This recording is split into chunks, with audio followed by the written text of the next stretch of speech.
Esta mesa fue organizada por los y las estudiantes del posgrado de Ciencias de la Sostenibilidad en el marco de la materia Herramientas para la Investigación Transdisciplinaria. Mi nombre es Carla Cruz, junto con mi compañera Rosalinda Ramos estaremos facilitando esta mesa. En nombre de todo el equipo agradecemos mucho la presencia de nuestros ponentes, a quienes nos acompañan en el auditorio y a quienes siguen esta transmisión mediante redes sociales, ya sea el Facebook del posgrado o el canal de YouTube del Instituto de Ecología. Y bueno, como punto a destacar, en esta mesa se pretende abordar el extractivismo desde el contexto urbano, con el fin de esclarecer y dialogar sobre este concepto, así como sus efectos sobre poblaciones cercanas a proyectos inmobiliarios. Este término de extractivismo ha sido ampliamente usado para referirse a la sobreexplotación de recursos naturales con fines comerciales, comúnmente para exportación. No obstante, en las últimas décadas se ha venido observando un fenómeno de extractivismo en las ciudades, donde no solamente se habla de explotación de recursos, sino también de la mercantilización del suelo, con lo cual tenemos efectos como el desplazamiento de las poblaciones, mayor presión sobre los recursos de uso público, como el agua, áreas verdes, servicios de salud, entre otros. Y bueno, en este sentido, y desde el punto de vista de la sostenibilidad, consideramos relevante abrir estos espacios de diálogo para poner sobre la mesa un tema con el que convivimos cotidianamente en esta ciudad y reflexionar sobre nuestras formas de consumo, el impacto que este fenómeno tiene en nuestras vidas y reconocer la importancia de contar con diversas voces desde diferentes perspectivas. Y es justo por esa razón que invitamos a diferentes actores que nos permitan justamente construir un diálogo y construir una base quizá teórica y también práctica de lo que quiere decir el extractivismo. Y bueno, nos acompañan en primer lugar los activistas María Elizabeth Reséndiz y Álvaro Rosales Carat, quienes han experimentado el cambio de la ciudad desde la residencia de grupos ciudadanos y que han sido afectados en carne propia por esos proyectos inmobiliarios. Ellos, además, son miembros clave de la Asamblea Ciudadana del Pueblo de Joco y han tenido un papel importante justamente en el movimiento de resistencia contra el proyecto denominado Mítica. También nos acompaña la doctora en urbanismo, Olivia Domínguez Prieto, quien es socióloga e historiadora y que también ha sido autora y coordinadora de libros tales como Volver a casa, la damnificación del sismo del 19 de septiembre, pérdida patrimonial y reconstrucción. Además, ha estudiado el espacio público y los proyectos de vivienda. Sin más por el momento, mi compañera Carla explicará un poco la dinámica de esta mesa. Bueno, la dinámica, pues el objetivo es dialogar, ¿no?, sobre diferentes perspectivas que ustedes tienen respecto a este fenómeno. Para iniciar la primera pregunta es para detonar nuestro marco conceptual. ¿Qué estamos entendiendo por extractivismo urbano? Y esto nos servirá para partir la discusión de las siguientes preguntas. Posteriormente, Rosalinda y yo pues les iremos guiando con algunas preguntas guías que nos permitan abrir esta discusión lo más ameno posible. Ok, bueno, para empezar, justo como el tema de la mesa es el extractivismo, queremos saber qué opinan ustedes, cómo definen ustedes el extractivismo. No sé si, Olivia, ¿quisieras empezar? Sí, bueno, pues muchas gracias por la invitación y celebro mucho que como estudiantes del posgrado pues hayan llevado a cabo esta organización, esta mesa, sobre un tema que no deja de ser importante, no solamente pues para los actores involucrados, sino en general para todos los que habitamos la ciudad, en particular la Ciudad de México. Y bueno, ya lo decía Carla en la introducción, el extractivismo nos habla de una explotación intensiva en general.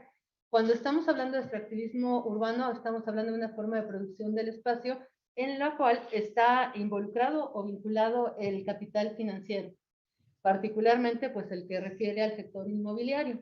Entonces esa sería como una definición muy general.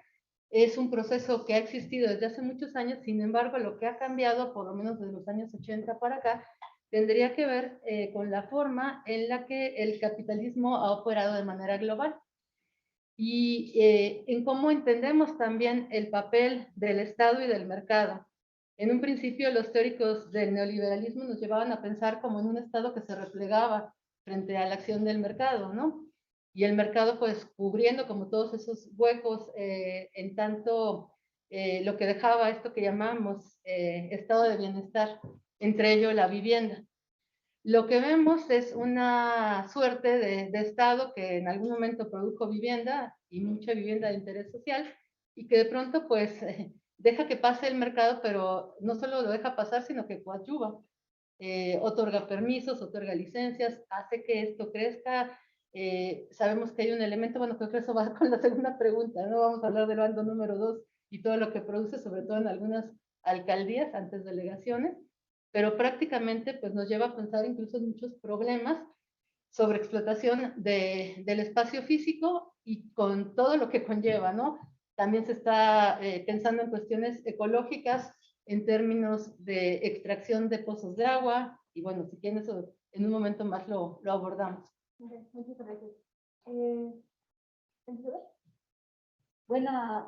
Buenos días para todos. Lo que para mí es el extractivismo es personas que vienen a llevarse de otros lados lo que tenemos nosotros, como por decir ahora nosotros en lo que es el pueblo de Jocó, que son personas extranjeras que vienen a arrebatarnos el agua, la luz, el sol, que es muy importante. Aparentemente muchas personas no se les hace interesante, pero es un derecho que todos tenemos y es muy importante. Nuestras áreas verdes,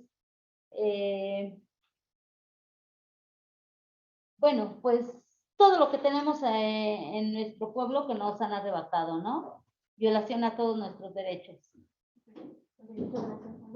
Sí, primero me presento. Mi nombre es Álvaro Antonio Rosales Gadar. Soy representante tradicional del pueblo de Jocó. Les comento yo qué es lo que entiendo, lo que veo, pues es todos los recursos de toda nuestra parte de nuestro territorio.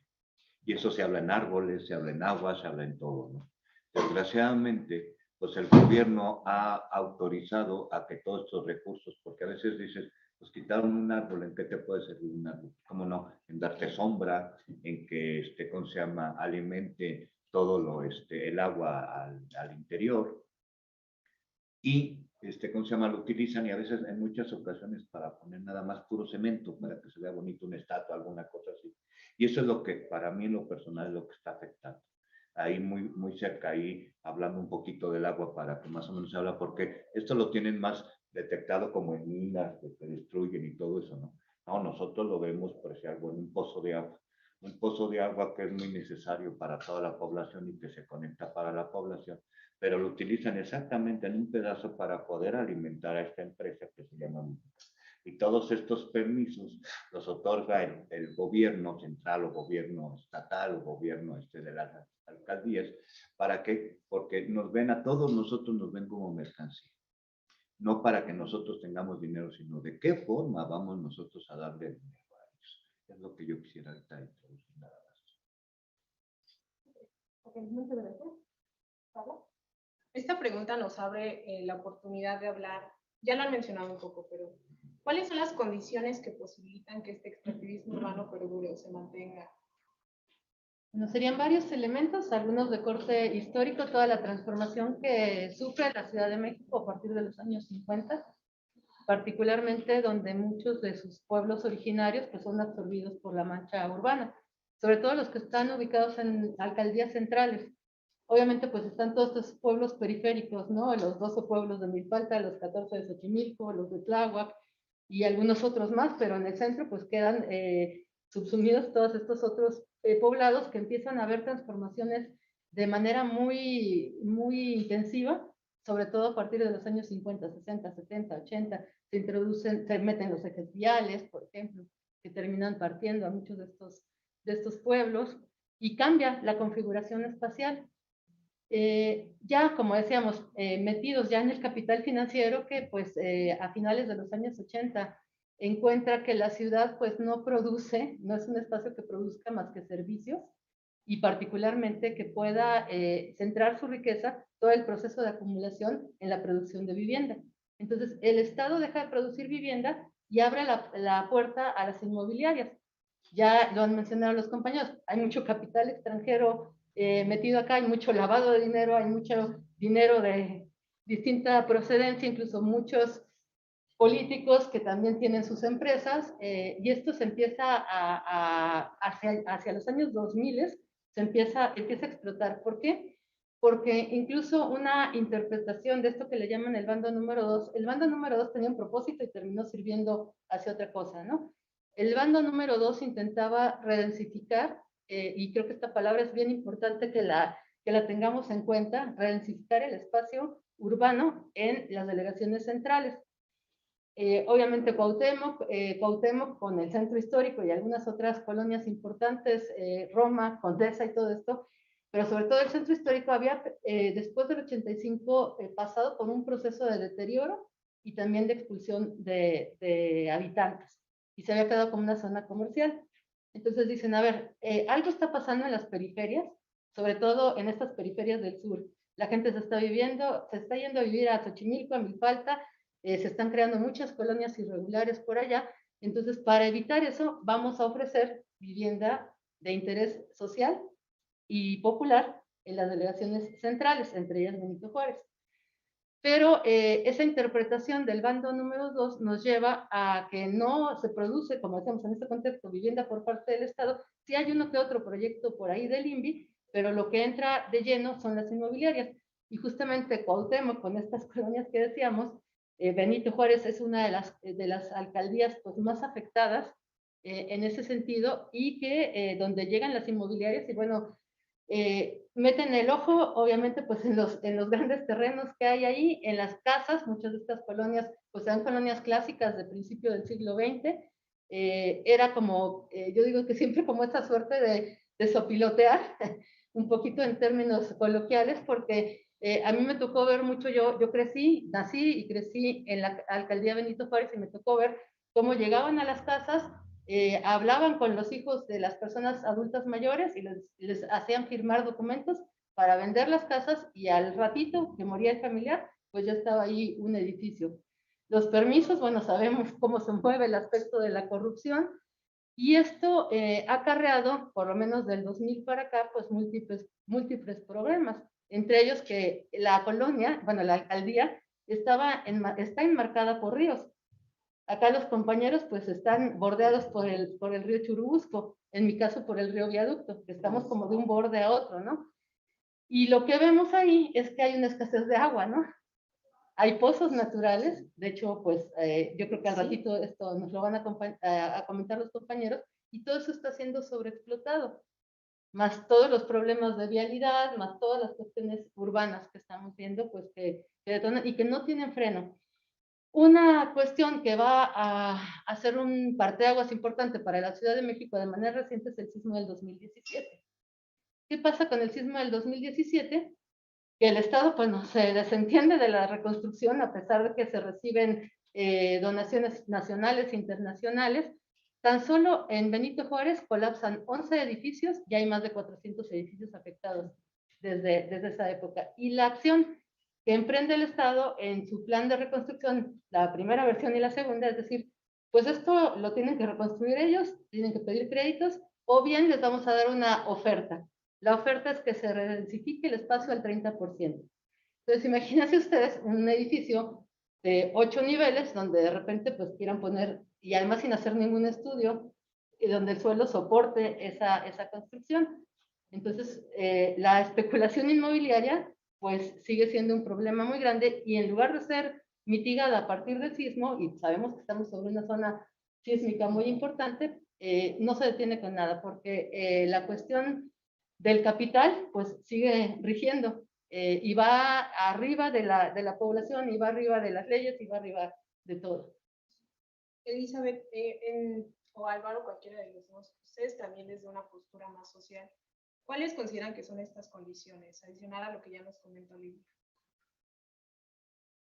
Pues yo digo que es lo que el gobierno ha hecho para engrandecer su bolsillo, ¿no? O sea, violando los derechos de lo que son los habitantes de, bueno, aquí hablo ya, de colonias, pero aquí en este caso es pueblo, o sea, donde nosotros habitamos es un pueblo que realmente totalmente ha violado los derechos de todos los habitantes, sin darnos una mesa para darnos a conocer cómo es que ellos van a llevar a cabo su trabajo, sus proyectos que van llevando, o sea, jamás hemos sido informados.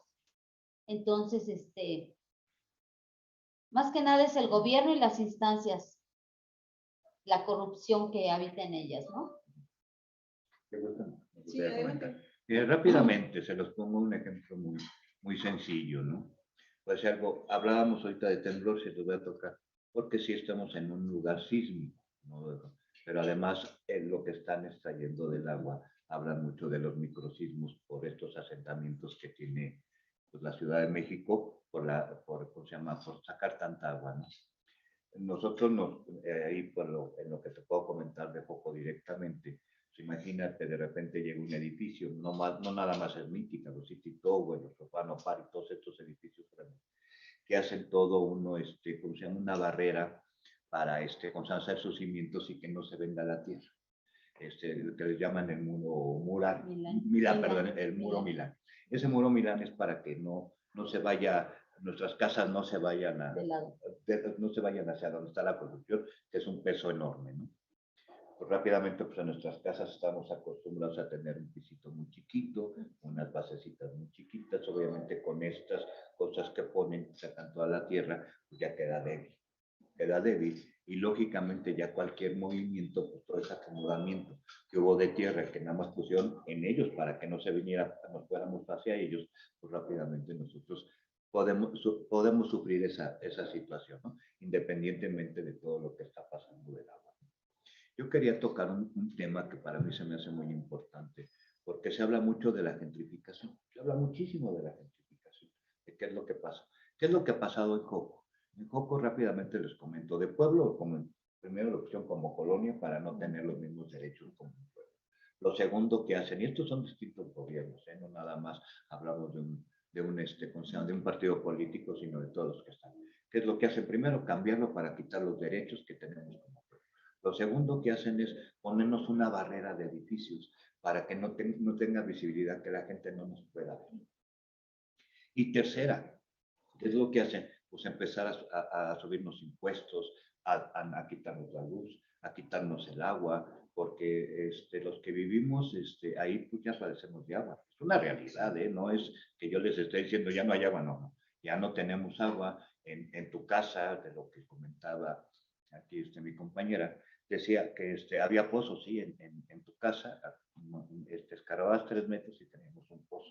En los años 50, que es cuando empiezan a tapar el río Churubusco, te ponen una llave y ya dejamos de tener agua para poderte vender el agua, ¿no? Que es lo que yo veo, siempre ha sido la mercancía, ¿no? Te empiezan a subir, porque no llega una persona y te dice, ¿sabes qué? Quiero que tu casa, quiero que te vayas, ¿no? Te quitan el agua, como comentaba, te quitan la luz, pero además eso, los impuestos se salen carísimos. Yo en 10 años para acá, así ha subido de 2,000 pesos que se pagaba un predial anualmente, se están pagando alrededor de 40,000 pesos. Y no es mentira, ¿eh? Cuando la gente que más quiere o que adora sus raíces, de donde vienen los familiares, los abuelos y todo esto, adora uno su pueblo. Y ya está uno en edad avanzada, pues ya es más difícil tener los recursos para poder pagar ese predio, ¿no? Segunda, imagínate una población de 10 años, que nosotros hicimos un censo de 3,500, que ahora son 14,000, pero no 14,000 ahorita, pero lo que se viene con Mítica, estamos hablando de 50, 60,000 habitantes ahí que vivan, ¿eh? Independientemente de todas las personas que transitan. Mítica están hablando de alrededor de 50,000, piensen que un poco más de estos que son nada más que llegan a trabajar, comprar y se van. Y pues está la Cineteca Nacional, tenemos el Instituto Mexicano de la Radio, que son empresas fuertes, sin contar todos los habitantes de los 14,000 que les hablaba. Imagínense ustedes en un kilómetro cuadrado qué representa eso. Ruido, malestar, porque cuando hay mucha gente es molesto. O sea, todo esto lo están haciendo ellos para convertir el pueblo de Joco, convertirlo en un Manhattan, en un lugar de puros edificios donde tengas tu ciudad dentro de la ciudad y la gente que no tiene las posibilidades o que quiera aparentar, porque nosotros lo vivimos mucho con los City Tower, que es ahorita lo que tenemos más a la vista, donde no dura ni 6 meses la gran mayoría, porque ya no les alcanza a pagar esos costos, ¿no? de renta, y lo que están haciendo es acaparar. En la alcaldía Benito Juárez, estaba oyendo el otro día que han hecho 75,000 viviendas, donde el 50%, 60% está habitado. Hay un 40%.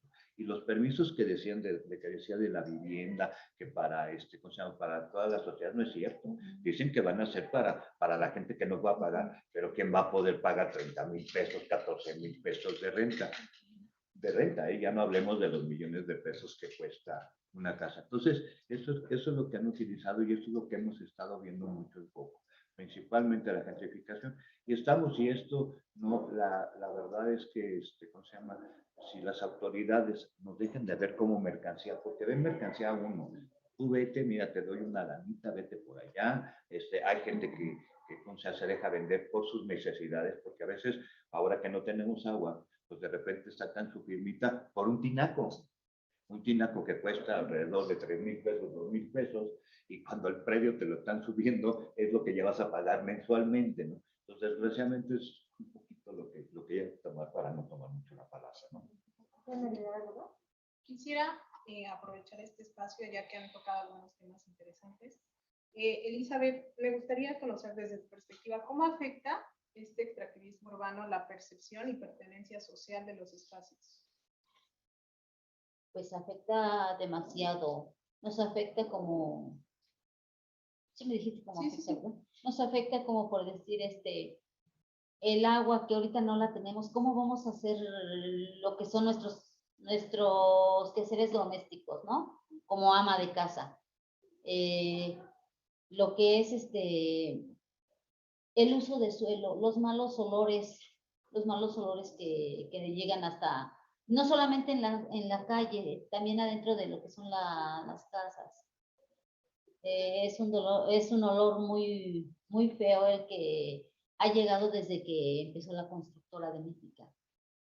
Yo digo que por los residuos de lo que es el Hospital San Angelín, todo eso se va hacia las coladeras. O sea, en vez de haber puesto hacia la salida el drenaje, lo hicieron hacia la parte de adentro. Ajá, entonces es muy fuerte los olores que tenemos en la calle, en las casas.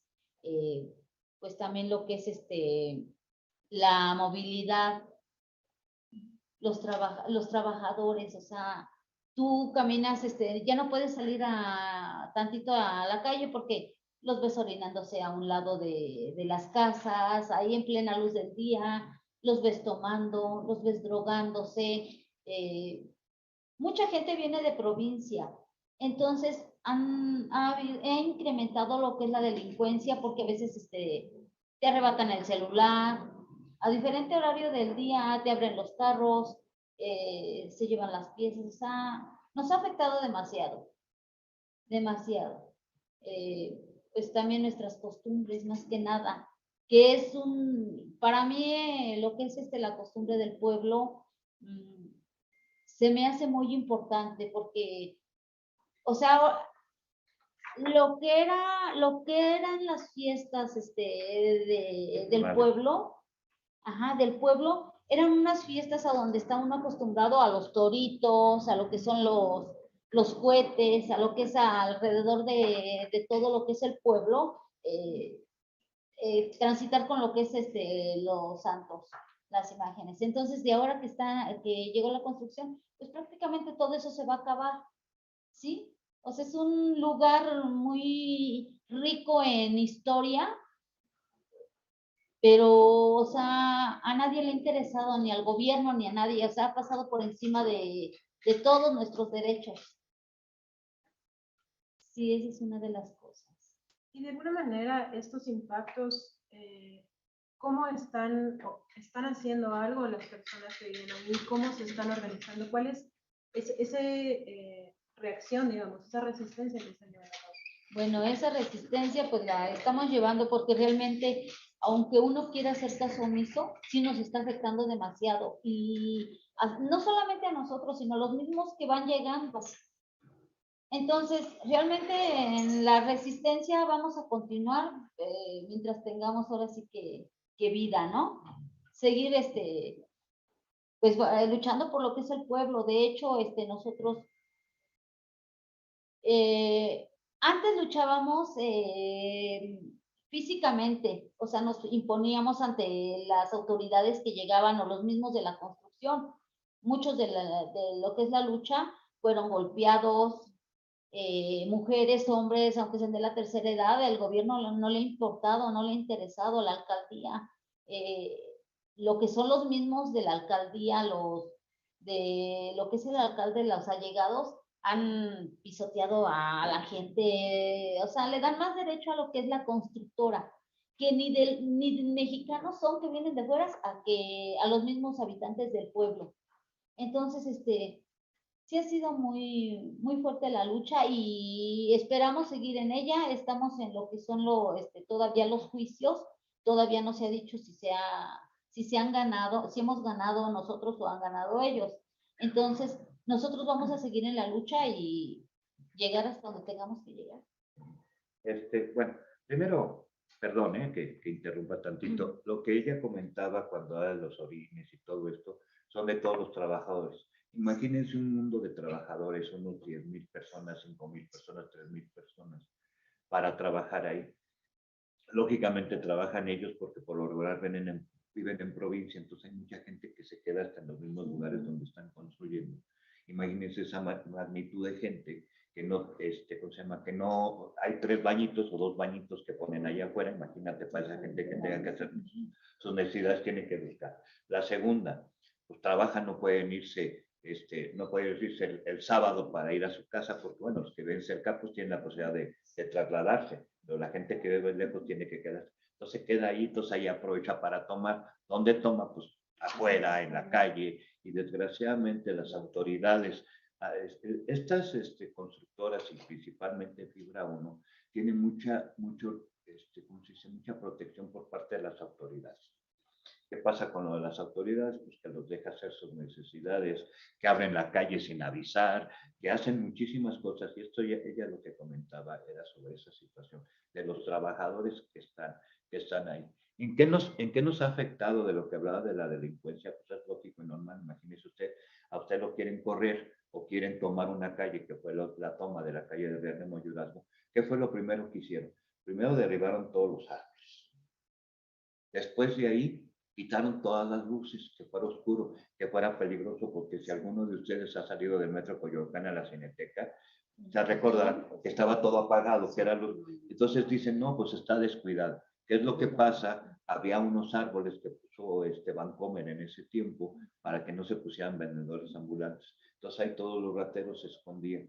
Nosotros tuvimos que organizarnos para la seguridad, pedirle a la alcaldía, pedirle a seguridad pública que nos mandaran vigilantes. Y la problemática que tuvimos y que siempre fue una contestación de la autoridad fue decir, oye, es que no hay denuncias. Y vamos a ser honestos, por un celular o por 200 pesos que nos quiten, ¿quién va a ir a perder 8 o 12 horas en una delegación para ir a levantar un acta? Y ni aún así con las pruebas y con la gente, con testimonios y todo eso, no quisieron poner seguridad.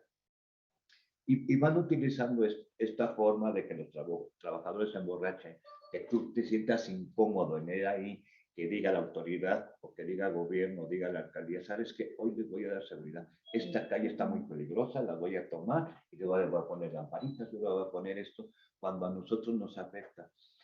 ¿Por qué nos afecta? Primero, yo no sé si han pasado últimamente, pasan por ahí. Hoy sube 3 grados. Suben ustedes ahora este andador que nos pusieron, que es todo totalmente discriminatorio. Tú te subes al andador y sube 3 o 5 grados por tanto vidrio que nos va subiendo un poquito más la temperatura. Todo ese tipo de cosas es. ¿Y qué ha pasado con los nuevos vecinos? Lo que comentaba así rápidamente, los nuevos vecinos. Nosotros tenemos tradiciones. Recibimos a santitos, hacemos nuestras fiestas patronales, ¿cómo se llama? Y de repente salen, pues están acostumbrados los cohetes. Obviamente, me imagino, si abajo se oye muy fuerte el estruendo, imagínense usted un edificio de 35, ya de fuertísimo en esa parte, ¿no? Y no acostumbrados, pues más, ¿no? Y esas personas, lógicamente, pues nos gritan indios, nos dicen un montón de cosas. A veces algunos vecinos han ido a hablar con ellos, pues para que no haya ese conflicto, ¿no? Nos ha costado, pues, no pasa ese conflicto, pero aún así persiste. la gente, pues si algo viene en un coche y tú traes tu cochecito, por poner un ejemplo, tu Volkswagen, ellos vienen en una camioneta Suburban, y obviamente desde ahí empiezan para que te muevas muy despectivamente. Todo eso nos afecta directamente y ¿cómo se llama? Pues es más o menos lo que quería un poquito, porque sí aventó lo de esto y aventó lo otro y dije, no, pero estos son los trabajadores. ¿Por qué pasa a los trabajadores? Pues por tanta gente que llega a trabajar ahí y que no tiene lugar donde y la verdad, y luego no los autorizan porque no hay, cuando arreglaron ahí todas estas constructoras, nunca hubo unas personas responsables de algún gobierno que vieran, pues, algo, protección civil nunca existió, una persona de la alcaldía, todo esto que hablaba de los malos olores, desastres no había, según ellos no tienen trabajadores, pero realmente los que están trabajando, que también es su expertismo, la gente que está cambiando el drenaje y todo eso tienen expertismo, pero busca las empresas ahorrar la mayor parte de dinero. ¿Y qué es lo que pasa? ¿Por qué se hablaba de los olores? Todo lo que es la construcción de mítica y todas las construcciones que están alrededor tienen que irse a los que están abajo, que son las estas, ¿cómo se llama? Donde va el drenaje que va hasta adentro y que va profundo, ¿no? ¿Cómo se llama? En Churubusco no se pueden conectar porque es tan alto el edificio y es tan alto que ya no se pueden conectar porque en el río Churubusco, pues, con todo el tiempo a plano y ya no pueden conectarse ahí. Entonces tienen que cruzar todo el pueblo para llegar al eje 8, que es donde vienen estas lumbreras o algo así, que es lo que conecta. Entonces todos esos olores, pues antes había de 300 personas ¿cómo se llaman? Tenían nuestras necesidades, ahora pasan 14,000, al rato 60,000, pues lógicamente, imagínense ustedes, y mal hecho, porque una de las cosas que yo alcancé a ver, pues algo en estos que son los coladeras que nosotros llamamos, y que les llaman ahora técnicamente fosas de tormenta o algo así, ¿cómo se llama? Tenían un pedazo de 10 centímetros para que el agua quedara ahí tantito cuando no había mucha fluidez de agua. Ahora está recto. Entonces, cuando no hay agua, pues todo se va quedando en las paredes. Esa situación.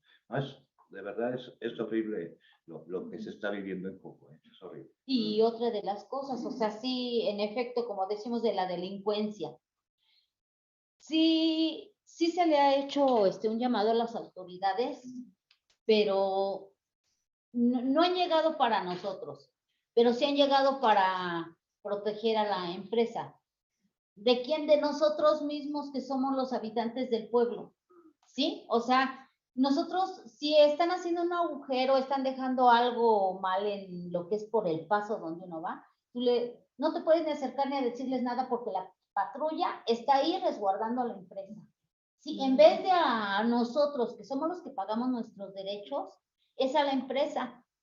¿Y a nombre de quién? Pues a nombre del gobierno, realmente. Por eso es la corrupción que tenemos en el pueblo, como en muchos pueblos, en muchas colonias, porque estamos rodeados de lo que es los megaproyectos.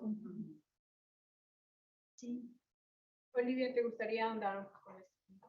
Sí, por supuesto, yo pensaba, bueno, cómo los pueblos y los barrios se tienen que enfrentar pues a un monstruo sin cabeza, ¿no?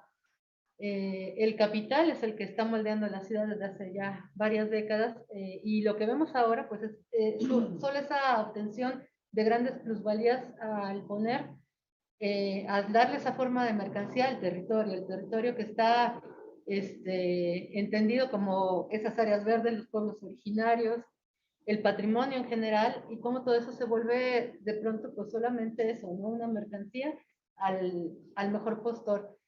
Y hace un momento que comentaba, bueno, esto no es nuevo, lo pensaba en términos pues de mi propia calidad de ciudadano, ¿no? Les decía, bueno, vengo de otro lugar, de la misma alcaldía, pero sin embargo ese espacio fue un pueblo hace 70 años.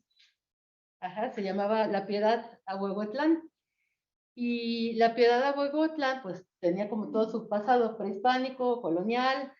De repente, pues a mí me tocó vivir lo de los años 70, pero en los años 50, justo en el 50, hay un proceso de desplazamiento forzado. Y apenas hace un poco que me pongo a investigar, a armar como testimonios, tenía como la experiencia de vida de 50 años de estar ahí, pero no sabía qué había pasado antes, a pesar de que pues, mis abuelos, mis papás crecieron ahí. Yo cada domingo de Ramos veía que en la iglesia, decimos que es la iglesia nueva, porque la vieja, que era la colonial, la derribaron, que es donde está pues, Parque Delta, frente a Parque Delta. Cuando hacen el estacionamiento hace unos años, se dan cuenta que hay una ventana arqueológica ahí muy interesante, descubren un montón de cosas, pero nada les detiene para hacer ese proyecto. Y mucho de la vida, digamos, comunitaria, pues giraba en torno al estadio de béisbol. También ahora, pues es eso, solo una plaza comercial. Entonces veía esos domingos de Ramos que venían peregrinos de la colonia Ramos Millán. Y decía, bueno, ¿qué? Pero desde que era niña me acuerdo de ellos, ¿no? Decía que solidarios, ¿no? Qué amables que vienen a visitar. Pues sí, qué amables ellos eran los que vivían ahí, ¿no? Porque hubo un proceso que fomentó el Estado, no solamente ahí, sino en muchos de estos pueblos originarios de la Ciudad de México, para empujar a las personas a la periferia. Porque todo ese espacio, a partir de que se intuba el río Churubusco, en los años 50, cambia totalmente, ¿no? Se empiezan a meter edificios, ahora bueno, mucho más, y con toda esta infraestructura, y además, pues, generado por esto que llaman ganancia de localización. Tú metes una infraestructura y pues eso le produce ganancia a todo lo que está alrededor, entre las estaciones del metro, y bueno, metes plazas comerciales, metes edificios, pones vivienda de otro nivel de alcance para las personas y cambias todo el territorio. Y entonces digo, bueno, ¿dónde quedó el panteón? Porque está el panteón francés, que es del siglo XIX, pero ¿dónde quedó el otro panteón, no? ¿Y dónde está toda la gente que vive aquí? Porque quedaron unos cuantos, ¿no? Los que pudieron sobrevivir a ese proceso de desplazamiento forzado. Entonces, la violencia que puede tener el Estado cuando opera en conjunción con el mercado es absoluta. Y podemos ver, de pronto, a mí hay una imagen que, y se los voy a decir, me pareció impactante. Cuando empiezan a hacer el proyecto de Mítica, hay una maqueta, hacen la primera, bueno, hacen el hospital, hacen la segunda torre, y de repente voy un día con estudiantes y les digo, ay, vamos a hacer un recorrido y todo eso. Entramos a la placita esa y estaba la maqueta. Entonces, ahora sí que usted está aquí, ubíquese, ¿no? Dije, bueno, aquí está la cineteca, aquí está la sala de conciertos, que es otro elemento ahí que... Cantoral. El cantoral. Y digo, ¿y dónde está el panteón? Porque el panteón ubica así, es un espacio bastante grande y es un panteón porfirista sobre uno colonial, sobre uno prehispánico, o sea, ahí están los antepasados de estos compañeros que nos acompañan aquí, de todo del pueblo de Joco, ¿no? Y digo, a ver, esto me parece así como bien sospechoso. Quien ha planeado esta maqueta, pues ya desapareció el panteón, ¿no? Entonces, eso creo que es una señal de alerta, y es una señal de alerta que no solo debería de preocuparles a ellos, porque viven ahí, porque sienten su territorio afectado, es algo que afecta a toda la Ciudad de México.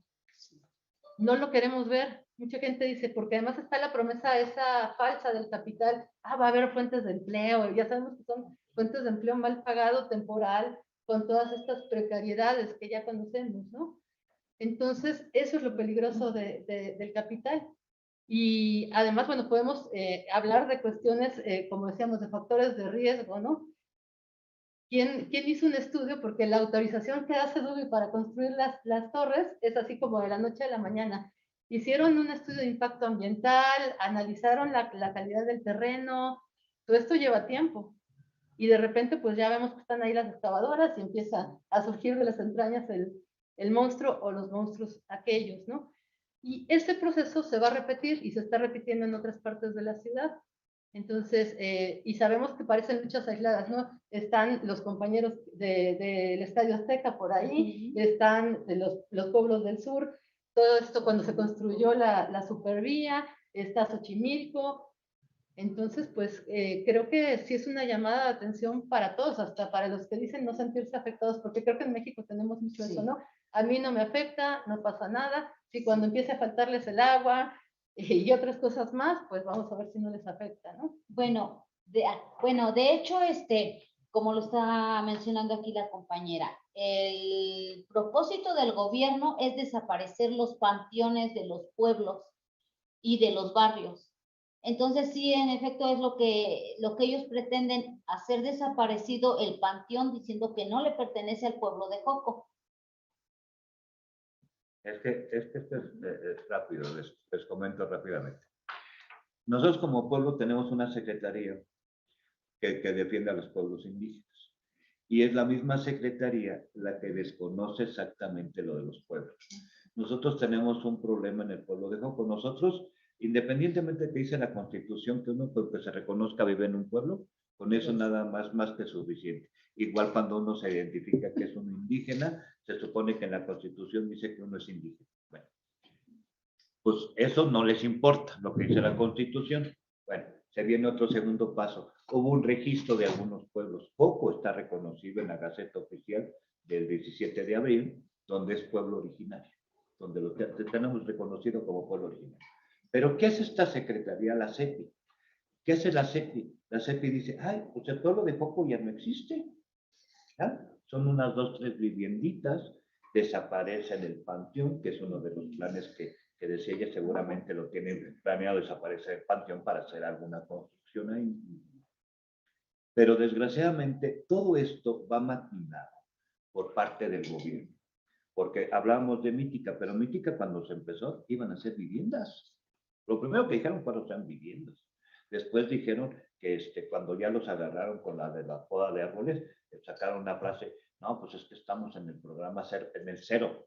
Aquí van a ser varias etapas, la 0, la 01, la 2 y la 3. Y dice, ay, yo la 0, pues yo nunca había visto que hubiera porque no tenían, por lo menos yo desde que me acuerdo que se ha estado luchando, que no he estado tan principal, se preguntaba qué es lo que se va a hacer, realmente dinos qué se va a hacer. Nunca había eso. Ya últimamente en el 2019, cuando se vuelve viral por ¿cómo se llama?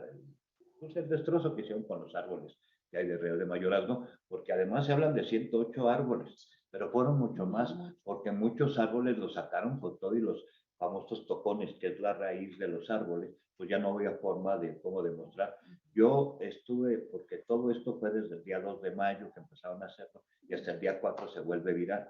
Pero yo desde el día 2 había una patrulla ahí donde entran los trabajadores que entraban a Palacio de Hierro. Ahí estaba la patrulla diciendo que tenían permiso. Tú le preguntabas al alcalde que tenían permiso. Y resulta que el permiso sí existía, ¿eh? Aunque la jefa de gobierno dijo que no existía un permiso, sí había permiso. Había permiso porque es lo que está peleando, porque no nos enteramos muchas veces. Se viene una demanda por la tala de los árboles, le meten una multa de 40 millones de pesos y lo que está alegando la empresa es que tenía permiso. Y sí tenía permiso de SEDEMA, ¿eh? Tenían permiso para demoler, no en esta administración, en administraciones pasadas, pero tenían el permiso, estaba condicionado, que es lo que se está perdiendo, que necesitaban todavía el visto bueno de movilidad y el visto bueno de seguridad pública. Pero ¿qué es lo que dice la jefa de gobierno? Es ahí donde, la verdad, yo le comentaba hace ratito que teníamos una plática, que nosotros pensábamos que con este cambio, con este nuevo gobierno iba a cambiar las cosas, y nos salió peor, porque por lo menos nosotros no te apelaban, decían, bueno, pues tú no nos interesa, no hay bronca, y aquí nos dicen, te interesan, pero me vale tu interés, porque nos agarran y nos dicen, no había permiso y está el permiso existe de ceder. Y entonces, bajo todo este tipo de situaciones se vuelve viral y lógicamente es cuando estas secretarías que está exactamente para defender a los pueblos originarios, es la primera que afecta, un desconocimiento completamente cuando ellos no tienen la facultad de hacerlo, porque hubieran hecho una cosa antropológica, un acompañamiento de los pueblos, sacaron a mucha gente que es, ¿cómo se llama?, troncal, y estoy hablando así de que podamos hacer memoria de 6 generaciones.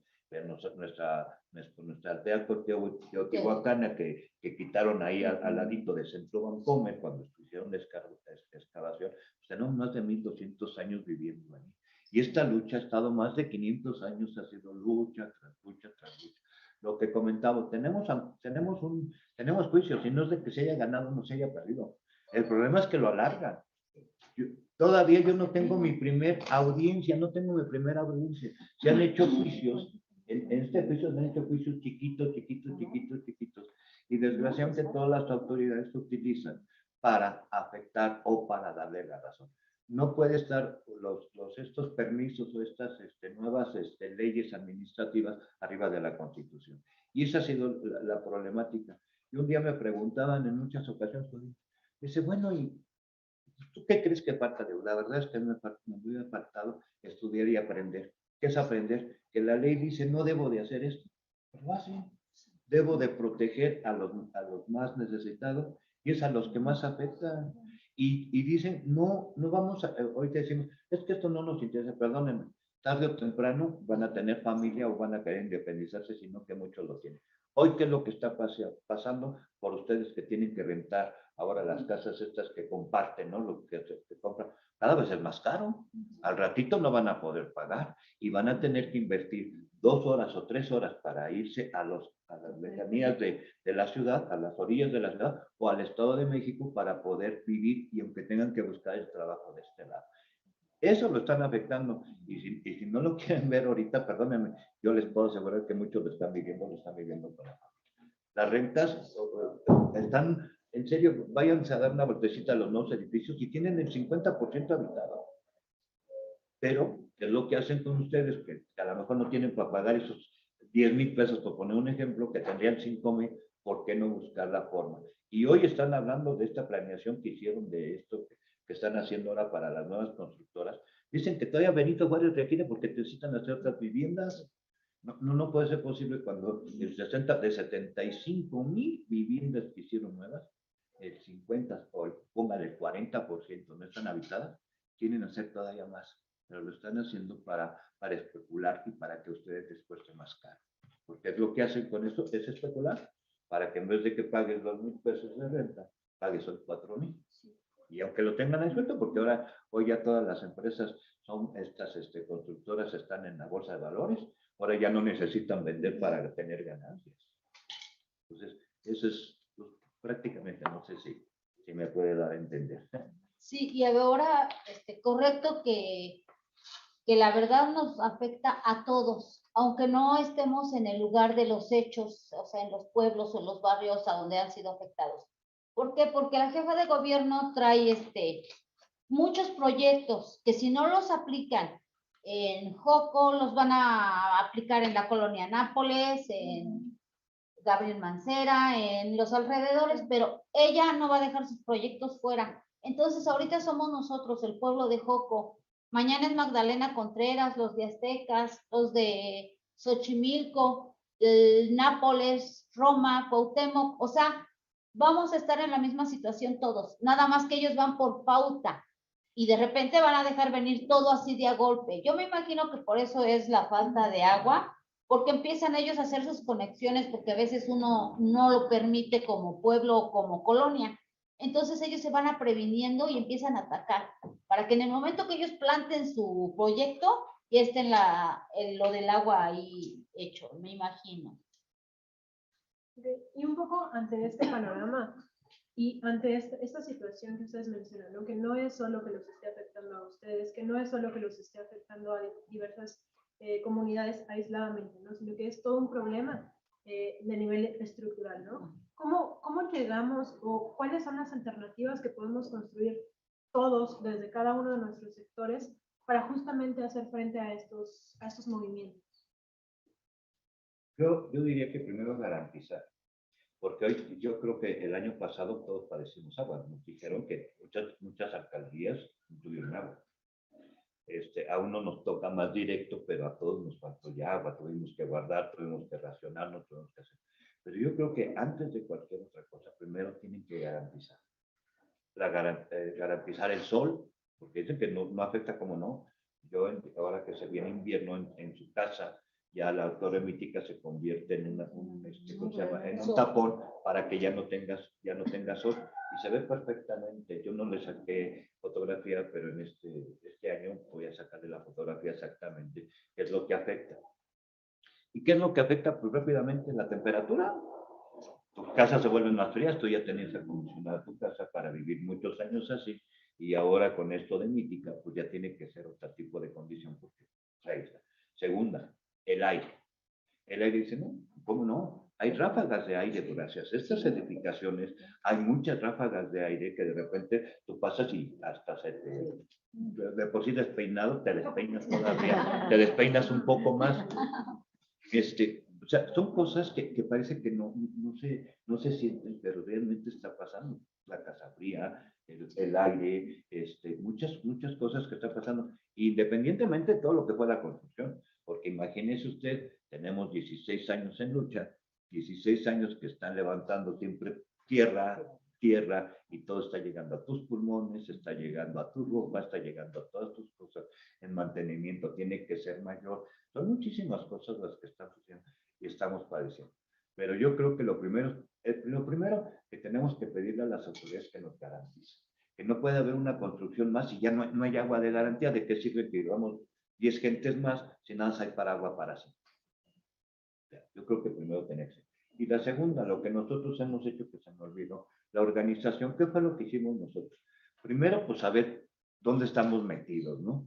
¿Qué es lo que realmente tenemos? Porque en muchas ocasiones decíamos, pues es que siempre ha sido pueblo, pero ya no es pueblo. Bueno, ¿cómo desaparece? ¿Cómo puedo con un plumazo desaparecer pueblo? Pues investigar, saber si estamos, si teníamos reconocimiento. Ya hoy yo te puedo decir que desde el 2010 hubo reconocimiento, no directamente, se llama, por parte de la alcaldía por unos trabajos que se hicieron. En el 2011 hubo una participación de nuestros danzantes que fueron a Europa, exclusivamente a Alemania, y que tuvieron que darle un reconocimiento al pueblo de Joco. Pero son muchas cosas que se tienen que buscar y organizarnos. Y no nada más aquí, porque la gente se desilusiona. Salimos a luchar y como estas luchas son por años, pues la gente se desespera, se desilusiona. Mucha gente estaba ilusionado que a lo mejor con un cambio ¿cómo se llama?, de gobierno iba a haber ese cambio, y se desilusiona, no sale. Y además lo que hace el gobierno, porque además nosotros no contamos con recursos, son recursos propios, y a veces pues no gastar, sino el tiempo. A veces tú tenías que ir a trabajar, pero por tener que ir a hacer alguna situación, no trabajaste, no ganaste ese día. Y entonces lo que hace es exactamente desgastarte. Porque en muchas ocasiones dicen, es que la gente no tiene interés. ¿Cómo no tiene interés? Ya metió 10,000 quejas, aquí dice la ley que no debes de hacer esto, ya lo metiste y no te hacen caso. ¿Qué es lo que pasa? Te desilusionas. Entonces tienes que perseverar. ¿Y qué es lo que hacen las autoridades? Yo tengo carpetas de investigación de un chorro de cosas. Amenazas de muerte. Nos lo ponemos encima y dices, oye, pues denuncia. Pues ¿cómo se llaman las amenazas? Denúncialas. Pues vas a cualquier delegación con un ministerio público, oiga, vengo a denunciar que me acaban de decir que me van a matar. Necesito el nombre y su dirección para que puedas levantar. Imagínate, oye, espérate, si me vas a denunciar, no seas maldito, un favor, tu nombre, tu dirección, para poder ir a denunciar. Es que es increíble esta situación, es increíble. Las carpetas, oiga, vengo con un grupo, porque nosotros parábamos para que iniciaran las obras, venía con un grupo grabándonos porque nos grabábamos, para una obra que no queríamos que siguieran este avance. Decía, van y dicen, pues te voy a llevar con el cívico para que te explique por qué pueden hacer las cosas. Vamos con el cívico. ¿Qué crees? Estás detenido porque estabas extorsionando a la gente. Entonces, es increíble todas estas cosas que utiliza el gobierno. Y nada más los que vivimos en carne propia, en serio, no lo cree uno. Dice, ¿cómo es posible que me tengan esto, que hagan estas situaciones? Cuando tengo aquí una persona que me viene acompañando, grabando, que te vienen y te mienten. Son muchísimas cosas que desgraciadamente el gobierno, las autoridades lo utilizan para hacer esto. Lo que comentaba, nosotros cerrábamos mucho universidades y de repente no llegaban acá a la escuela, pues por culpa de nosotros, pero fue porque no nos hacen caso a las autoridades. Cerrábamos ahí la calle, llegaban granaderos y te empezaban con esos escudos a empujar, ¿no? Pedíamos, oye, protección a derechos humanos. Oye, fíjate que nos está pasando. Ellos tienen todo el permiso y ustedes no pueden equivocarse. Oye, pero mi derecho a protesta, ¿qué onda? No pueden hacer nada. Bueno, esto se vuelve viral, nos volvemos un poquito, y entonces la ONU se acerca con nosotros. ¿Y ahora qué creen? Ahora derechos humanos los tenemos hasta de Office Boy. De Office Boy. ¿Qué es Office Boy? Las personas que van a dejar algún papel para que te firmen de resello, ¿no? Porque tú vas a alguna dependencia, alguna secretaría y vas a meter un oficio. Ay, no es poco, no, ya no quiero saber nada de poco. No lo podemos recibir. Y entonces, para que nos lo reciban, tenemos que ir a derechos humanos, entregarle la carta. Ellos llevan Hace, ya le ponen sellito, pasamos a derechos humanos. Afortunadamente ahí un poco nos queda muy cerquita, cruzando Pio Churubusco y en Universidad está muy cerquita, porque caminando llegas, con la bici llegas de volada, y lo hacemos. Pero es increíble que tuvo que entrar la ONU para decir. Yo le voy a decir que nosotros estamos peleando mucho de la calle, porque de repente llegó un momento que dijimos, oye, ya nos quitaron el sol, nos quitaron esto, pues oye, por lo menos que nos respeten nuestra calle pública, ¿no? Y dice uno, bueno, tú te puedes adueñar de una calle pública, pues se adueñaron de la calle pública. Y ¿cómo se llama? Y dices, bueno, pues vamos a juicio, nos fuimos a juicio. Creemos que aquí en la Ciudad de México, o en México, no se va a poder lograr nada, pero estamos seguros que vamos a ganar. Pero después, ¿qué va a pasar? Ya nuestra calle, después de 10 años, 15 años, ya te acostumbraste a pasar por ese andador. Mejor ya no vives. Ya te acostumbraste, y entonces después que vas a pelear y que te digan, pues vamos a hacer la consulta. ¿Cuál consulta? Si esta obra no tenía que haber hecho antes de la consulta. Entonces hay acuerdos internacionales, hay muchas cosas, y que desgraciadamente en la Constitución de la Ciudad de México, en el 57, 58, 59, hay un acuerdo todavía que viene de la ONU, y que no nada más es la consulta, es la aceptación de todos los habitantes. Y es una de las cosas que no han logrado. Yo por eso les puedo decir que se va a ganar, pero de 10 años a 15 años, 10 años, pues mejor ya te acostumbraste. ¿Ya te gustó? No, te porque todo el acostumbras. mundo No, dice, porque te voy a decir, porque, perdona, discúlpate. Sí. Porque imagínate, tú siempre pasaste con tus abuelitos, a lo mejor ahí en esta calle de Real de Mayorazgo te dices tu primer beso. Nosotros nos brincábamos a estos autocinemas, y los que no teníamos dinero, nos hacíamos una rejita y nos brincamos ahí para ver. Ahí fui ¿cómo se llama? A Dumbo, ahí fue donde vi la película de Dumbo. O sea, son muchos recuerdos donde pasas con tu abuelita, pues obviamente no va a ser lo mismo que te acostumbres a pasar por ahí. Un poquito ya como para ir cerrando esta primera parte, ante este panorama quizá un poco desolador, un poco fuerte, me preguntaba, o nos preguntábamos más bien, si conocen algún caso que haya sido exitoso, algún caso de resistencia que haya sido exitoso, o cuáles son las posibles pautas o los posibles elementos que puedan ayudarnos justamente para construir estas alternativas y para hacer frente y justamente llegar a un punto exitoso, ¿no? No sé si Olivia. Bueno, yo digo que mientras exista este gobierno que tenemos, no va a haber ningún caso exitoso aquí en México, solamente en instancias internacionales. ¿Por qué? Porque el gobierno es el que apoya la corrupción, el que nos está llevando hacia abajo, el que quiere terminar con nosotros. ¿Por qué? Pues porque está participando con las autoridades, las instancias, en no tomarnos en cuenta, en desconocernos, aún sabiendo que somos pueblos y somos barrios y somos, pues, estamos en nuestros derechos, ¿no?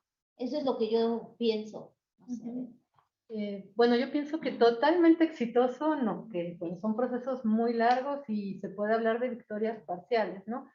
Victorias parciales cuando en Milpalta de repente quieren poner un Walmart y la gente dice aquí no se pone esto, ¿no? Y eso ocurrió por allá en los pueblos.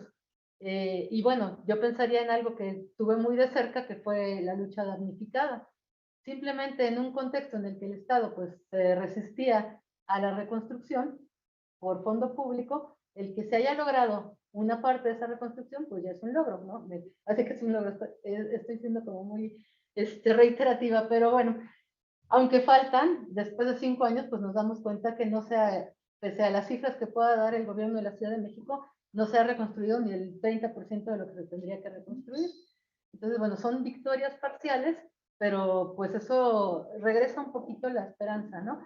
Y yo quisiera regresar un poquito a la pregunta que habías hecho hace un momento sobre qué podríamos hacer los demás, ¿no? Aquí tenemos un espacio privilegiado. Muchos de los que estamos aquí presentes, pues nos dedicamos a la academia. ¿Qué rol tendría que tener la academia? Bueno, obviamente están los de su posgrado, pero también hay compañeras del posgrado en Antropología Social de la ENA que visitan aquí la mesa. Y creo que tenemos dos condiciones. Primero, una condición de ciudadano, lo que no queremos como ciudad, ¿no? En principio, ejercer nuestros derechos y sentirnos también afectados por lo que afecta a cierto pueblo, a cierta localidad, a cierto municipio, en general a una colonia, a un barrio. Y por otro lado, el poder evidenciar a partir de nuestro trabajo lo que está ocurriendo, documentar, acompañar las luchas. Creo que pues esta es una posición privilegiada y que pueda tener mucho impacto, que estos espacios son muy importantes. Posiblemente esto que en una discusión el día de hoy, posiblemente se generen otras más, se está transmitiendo, lo van a ver otras personas de otros lugares, y estamos sembrando aquí una preocupación. Y creo que eso es muy importante. Un evento como estos es fundamental. Y no estamos en el ámbito de, ay, vamos a entender el concepto nada más, sino estamos viendo casos reales, preocupaciones que se están vivenciando en nuestros pueblos, en la Ciudad de México, y que nosotros como académicos pues tendríamos que de alguna forma comprometernos de manera social con esto. El CONACYT ahora nos lo dice. El CONACYT nos dice, a ver, está muy bien, vas a tener tu beca, pero a ver, ¿qué hay de impacto social en lo que estás haciendo? Ahí está, lo tenemos hoy aquí enfrente, ¿no? Y esta es una de tantas luchas. ¿Qué faltaría en términos de sociedad? Pues articular las luchas, ¿no? Pensar que no es algo local, que no es la necesidad de ellos, sino que es una necesidad de muchos, y entre movimientos se hablan también. Hay muchos pueblos que están cerca de ellos porque han vivido y están en peligro de vivir cosas similares, ¿no? Ya las están viviendo. Ya las están viviendo. Pues yo aquí, acompañando lo que tú dices, primero hacer conciencia, primero conocer nuestros derechos, después hacerlos que nos los respeten, porque la autoridad que es la responsable a proteger nuestros derechos, la primera que los viola. La segunda, hablabas de los triunfos. En poco tuvimos triunfo. Pasa que se ve muy disminuido, porque lo que querían ellos tomar era toda la calle. Y nosotros hicimos que el famoso deprimido lo hicieran dentro del premio de lo que era Bancomer, que es ahora la SEP, que era 1200 de universidad. Se hizo que se hiciera el deprimido ahí.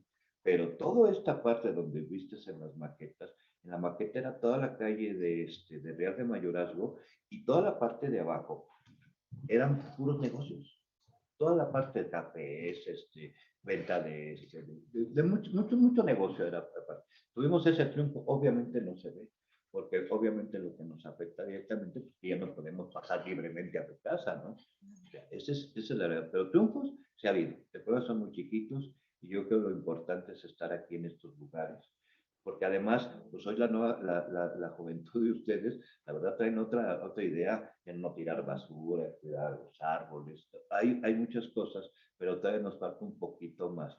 Y yo creo en lo personal, aunque conozcamos nuestros derechos, pues tratarlos de ejercer, a obligarlos a que nos respeten nuestros derechos. Yo creo que de ahí debemos de esperar. Y pues obviamente ustedes son la gente que viene abajo, la gente que va a seguir y que tiene que llegar a esta lucha, porque si nos dejamos, pues no vamos a tener un planeta donde vivir. Porque hablamos nada más de Joco, o hablamos de una, no, estamos hablando de todo el planeta Tierra.